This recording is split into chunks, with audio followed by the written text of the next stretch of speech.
ఇది ఒక ముగ్గురి స్నేహితుల భయంకరమైన సంఘటన. మన సబ్స్క్రైబర్ తెలిపిన నిజమైన సంఘటన. అందరికీ నమస్కారం. Welcome to voice of Srikanth Rachakonda. స్టోరీలోకి వెళితే, ముగ్గురు స్నేహితులు రాహుల్, కిరణ్, సందీప్ ఒకసారి కలిసి ట్రిప్కు వెళ్ళాలని నిర్ణయించుకున్నారు. ఈ నగరపు రద్దీ నుంచి దూరంగా ప్రకృతి మధ్యలో కొన్ని రోజులు గడపాలని అనుకున్నారు. మొదట్లో ఆ ప్రదేశం చాలా అందంగా, ప్రశాంతంగా అనిపించింది. పక్షుల కిలకిలలు, చల్లని గాలి వాళ్ళకి చాలా ఆనందాన్ని ఇచ్చాయి. సాయంత్రం అయ్యేసరికి వారు తిరిగి వెళ్లే దారి వెతుక్కుంటూ ఉండగా అలా దారి తప్పిపోయారు. మొబైల్ సిగ్నల్ కూడా లేకపోవడంతో వాళ్ళకి భయం మొదలైంది. చీకటి మెల్లగా కమ్ముకొస్తుండగా దూరంలో ఒక పాత ఇల్లు కనిపించింది.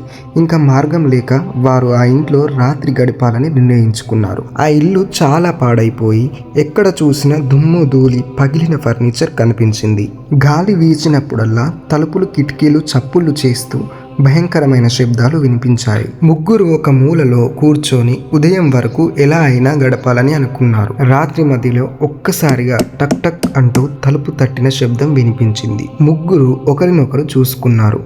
ధైర్యం చేసి రాహుల్ నెమ్మదిగా తలుపు దగ్గరికి వెళ్ళి తెరిచాడు. కానీ బయట ఎవరూ లేరు. కిందికి చూసేసరికి నేలపై రక్తపు అడుగుజాడలు కనిపించాయి. అవి నెమ్మదిగా ఇంట్లోకి వస్తున్నట్టు కనిపించాయి. భయంతో వాళ్ళ గుండెలు బలంగా కొట్టుకుంటున్నాయి. ముగ్గురు లోపలికి పరిగెత్తుతారు. అప్పుడు ఒక్కసారిగా ఇంట్లో లైట్లు ఆన్ అయ్యాయి. వాళ్ళు ఆశ్చర్యంతో చుట్టూ చూశారు. ఆ సమయానికి వెనుక నుంచి ఒక భయంకరమైన నవ్వు వినిపించింది. మెల్లగా తిరిగి చూసేసరికి అక్కడ ఒక అపరిచిత వ్యక్తి నిలబడి ఉన్నాడు. అతని కాళ్ళు ఎర్రగా మెరుస్తూ ముఖం భయంకరంగా ఉంది. "మీరు ఇక్కడికి రావడం తప్పు" అని అతను నెమ్మదిగా అన్నాడు.